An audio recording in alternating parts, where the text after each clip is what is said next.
روحانیت کی ترغیب دینے والے واعظ سے بھرپور کتاب میرداد، جسے انگریزی میں بک آف میرداد کے نام سے جانا جاتا ہے، اس کا آپ یہ تیسرا حصہ سن رہے ہیں۔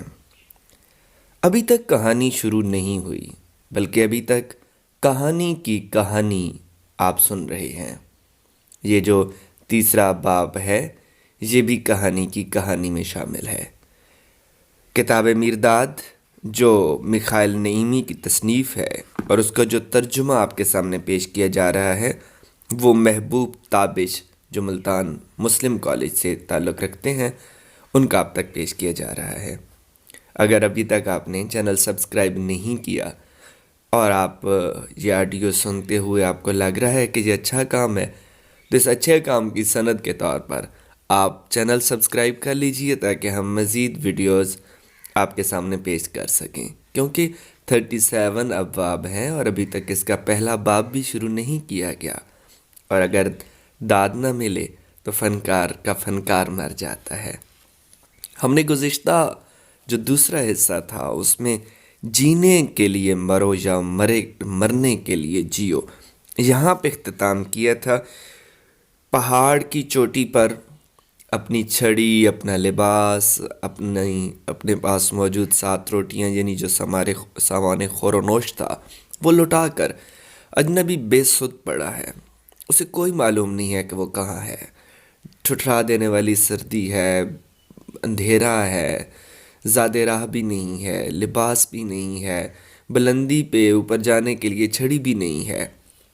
اور 3 مرتبہ ایسا ہو چکا ہے، پہلے گڈریا ملا ہے اپنی بکریوں کے ساتھ جو اس سے روٹیاں لے گیا، پھر ایک خوبصورت حسین و جمیل عورت ملی ہے اپنی بڑھیا کے ساتھ، وہ اس کا لباس اتار کے لے گئی ہے، اور پھر ایک بوڑھا اور بڑھیا ملے ہیں جو اپنی عروسی شبگاہ سمجھ کر اس غار میں آئے اور اس کی چھڑی اٹھا کر لے گئے اور اسے باہر جانے کا حکم بھی صادر کر گئے۔ اب جو آپ کے سامنے میں کتاب کی کہانی کا پڑھنے والا ہوں، اس کا عنوان کتاب کا محافظ ہے، کہ وہ وہاں پہنچ کے بے سدھ پڑا ہے کہ اس کے کانوں میں آواز آتی ہے، اٹھ اے خوش نصیب اجنبی، تو اپنی منزل پر پہنچ گیا ہے۔ مارے پیاس کے میری زبان حلق سے لگی ہوئی تھی اور سورج کی جھلس رہی کرنوں کی تمازت سے میرا تن بدن تڑپ رہا تھا۔ میں نے ذرا سی آنکھیں کھولیں تو دیکھا کہ میں زمین پر چت لیٹا ہوا ہوں۔ ایک آدمی کی سیاہ شبیہ مجھ پر جھکی ہوئی ہے اور وہ نہایت شفقت سے میرے ہونٹوں کو پانی سے تر کر رہا ہے اور اسی شفقت سے میرے لاتعداد زخموں کو دھو رہا ہے۔ اس کا جسم بھاری تھا، خد و خال موٹے، ابروؤں اور داڑھی کے بال گھنے، نگاہ تکھی اور گہری تھی، اور عمر ایسی کہ جس کا اندازہ لگانا مشکل تھا۔ اس کا لمس نرم اور مضبوط تھا۔ اس کی امداد سے میں اٹھ بیٹھا اور میں نے اتنی دھیمی آواز میں، جو میرے اپنے کانوں میں بھی بڑی مشکل سے پہنچ رہی تھی، پوچھا، میں کہاں ہوں؟ پرستش چوٹی پر۔ اور غار کہاں ہے؟ تمہارے پیچھے۔ اور سیاہ کھائی تمہارے سامنے ہے۔ اچھا، دراصل اس وقت میری حیرت کی کوئی حد نہیں تھی جب میں نے دیکھا کہ غار سچ مچ میرے پیچھے ہے اور منہ کھولے ہوئے سیاہ کھائی میرے سامنے ہے۔ میں بالکل اس کے کنارے پر تھا۔ میں نے اس شخص کو غار میں آنے کے لیے کہا، جس کے لیے وہ بخوشی مان گیا۔ مجھے کھائی میں سے نکالنے والا کون تھا؟ جس نے تجھے چوٹی کا راستہ بتایا تھا، کھائی میں سے اسی نے باہر نکالا ہوگا۔ وہ کون ہے؟ یہ وہی ہے جس نے میری زبان کو باندھ رکھا ہے اور مجھے 150 سال سے اس چوٹی سے جکڑ رکھا ہے۔ تو پھر قیدی راہب کیا تم ہی ہو؟ میں وہی ہوں، مگر تم تو بولتے ہو، جبکہ میں نے سن رکھا ہے کہ وہ راہب تو گونگا ہے۔ میری زبان تم نے کھول دی ہے۔ وہ انسانوں کی صحبت سے کتراتا ہے، مگر تم مجھ سے ذرا بھی خوفزدہ دکھائی نہیں دیتے۔ میں تمہارے سوا سبھی سے کتراتا ہوں۔ تم نے مجھے اس سے پہلے کبھی نہیں دیکھا، پھر یہ کیوں کر ہوا کہ تم دوسرے لوگوں سے دامن بچاتے ہو، مجھ سے نہیں؟ 150 سال سے میں تمہارا منتظر ہوں، 150 سال سے، ایک دن کی بھی غفلت کیے بغیر، ہر موسم، ہر رات میری گناہ گار آنکھیں ڈھلان کے چکماک پتھروں میں تلاش کرتی آ رہی ہیں کہ اتفاقاً کوئی شخص جیسا کہ تم پہنچے ہو، بغیر چھڑی کے، برہنہ تن، بغیر سامان کے، اس پہاڑ پر چڑھ کر یہاں تک پہنچتا ہوا دکھائی دے۔ کئی لوگوں نے اس ڈھلان پر چڑھنے کی کوشش کی مگر کوئی بھی یہاں تک نہیں پہنچا۔ دوسرے راستوں سے بہت سے لوگ آئے مگر ان میں سے کوئی بھی بغیر چھڑی کے، برہنہ تن اور بے رسد نہیں تھا۔ میں نے کل سارا دن تمہاری ترقی پر نگاہ رکھی، میں نے تمہیں رات بھر غار میں سونے دیا، مگر صبح کی روشنی نمودار ہوتے ہی میں یہاں آیا تو دیکھا کہ تمہیں سانس نہیں آ رہا، لیکن پھر بھی مجھے یقین تھا کہ تم دوبارہ جی اٹھو گے اور دیکھو گے تم مجھ سے زیادہ زندہ ہو، تم جینے کے لیے مرے ہو، میں مرنے کے لیے جی رہا ہوں۔ سبحان تیری قدرت، یہ سب کچھ اسی طرح ہوا ہے جیسا کہ ہونا چاہیے تھا۔ اب میرے دل میں کوئی شبہ باقی نہیں رہ گیا کہ تم ہی وہ منتخب انسان ہو۔ کون؟ وہ خوش نصیب جس کے ہاتھ میں نے مقدس کتاب دنیا کے لیے شائع کرنے کے واسطے سونپنی ہے۔ کون سی کتاب؟ اس کی کتاب، میرداد کی کتاب۔ میرداد؟ میرداد کون؟ کیا یہ ممکن ہے کہ تم نے میرداد کے بارے میں نہ سنا ہو؟ کتنی عجیب بات ہے۔ مجھے پورا یقین تھا کہ اب تک اس کا نام اس طرح زمین میں رچ بس گیا ہوگا جیسے وہ آج تک میرے پیروں کے نیچے کی زمین میں، میرے ارد گرد کی ہوا میں اور میرے سر پر قائم آسمان میں سمایا ہوا ہے۔ اے اجنبی، یہ زمین پاک ہے کیونکہ اس پر اس کے مبارک قدم پڑتے رہے ہیں۔ یہ ہوا پاک ہے کیونکہ اس میں اس نے سانس لیا ہے۔ یہ آسمان مقدس ہے جس کو اس کی آنکھوں نے دیکھا ہے۔ اتنا کہہ کر وہ درویش احترام کے لیے جھکا، زمین پر 3 بار بوسہ دیا اور خاموش ہو گیا۔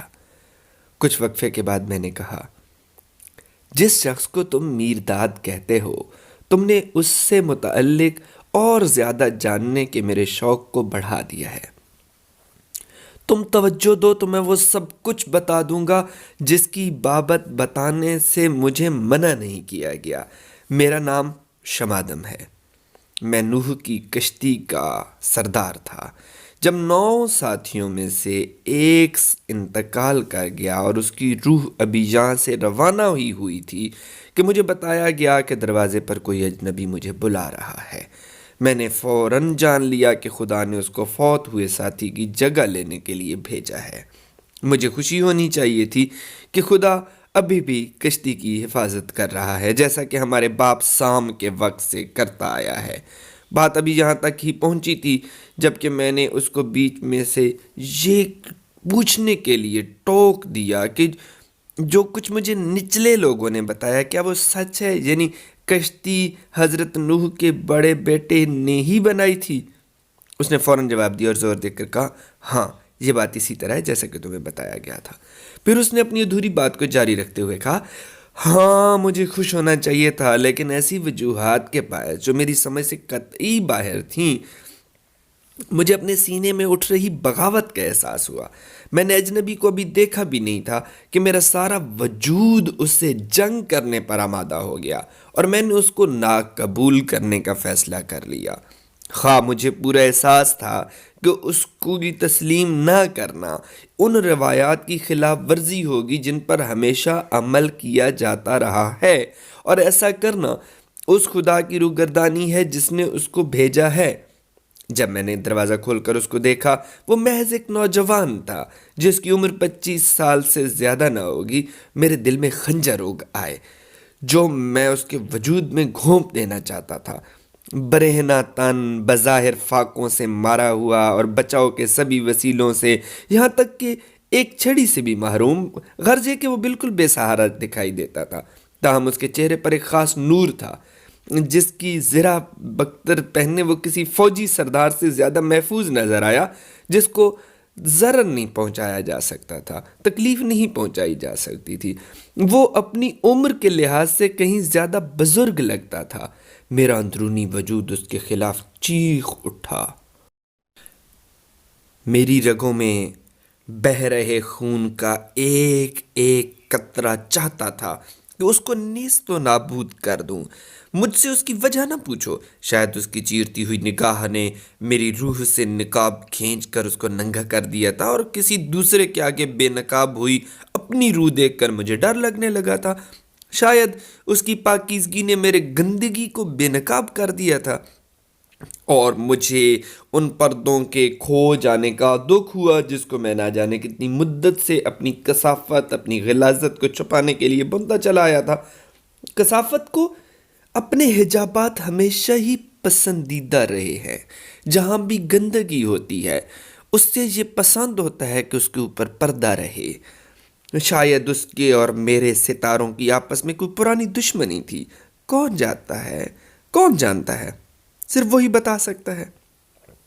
خیر، میں نے اس سے نہایت تلخ اور بے رحم انداز میں کہا کہ وہ ہماری برادری میں شامل نہیں کیا جا سکتا، اور اسے وہاں سے فوراً چلے جانے کا حکم دیا، مگر وہ اپنی جگہ قائم رہا اور مجھے اطمینان سے دوبارہ سوچنے کا مشورہ دیا۔ اس کے مشورے کو میں نے اپنی شان کے خلاف سمجھا اور اس کے منہ پر تھوک دیا۔ اتنے میں بھی وہ برہم ہوئے بغیر، غصہ کیے بغیر اپنی جگہ ڈٹا رہا، اور آہستہ سے اپنے چہرے سے تھوک پونچھتے ہوئے مجھے ایک بار پھر اپنا فیصلہ بدلنے کے لیے رائے دی۔ جب وہ اپنے چہرے سے تھوک پونچھ رہا تھا تو مجھے یوں محسوس ہو رہا تھا جیسے کہ وہ تھوک میرے اپنے چہرے پر پوتا چاہ رہا ہو۔ میں نے یہ بھی محسوس کیا کہ میں مغلوب ہو گیا ہوں، اور میں نے اپنے اندر کی گہرائی میں کہیں تسلیم کر لیا کہ مقابلہ برابر کے حریفوں میں نہیں ہے، میرا مد مقابل مجھ سے کہیں زیادہ طاقتور ہے۔ حضرین کرام، ناظرین کرام، سامعین کرام، آپ سن رہے ہیں کتاب میرداد۔ آپ کے سامنے اس وقت کتاب کے محافظ کی کہانی پیش کی جا رہی ہے۔ ابھی تک کتاب کی کہانی، میرداد کی کہانی نہیں کھلی، بلکہ میرداد ابھی اس چکماکی چٹان پر، شمادم جو اس چکماکی چٹان میں نوح کی کشتی کا سردار ہے، اس کے سامنے آیا کھڑا ہے، اور شمادم سردار اس کو نہیں اجازت دے رہا کہ وہ ان 9 لوگوں میں شامل ہو جائے جنہیں مقدس لوگ اور کشتی کے ساتھی کہا جاتا ہے۔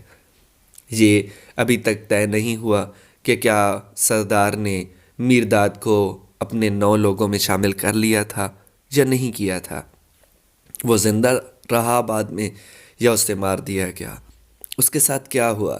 چونکہ یہ اقساط کی طوالت کے پیش نظر میں یہ چاہ رہا ہوں کہ میری ویڈیوز 15-16 منٹس کی بنے، تاکہ آپ کے بھی اعصاب پہ برا اثر نہ پڑے اور کہانی کا جو لطف ہے وہ بھی قائم رہے۔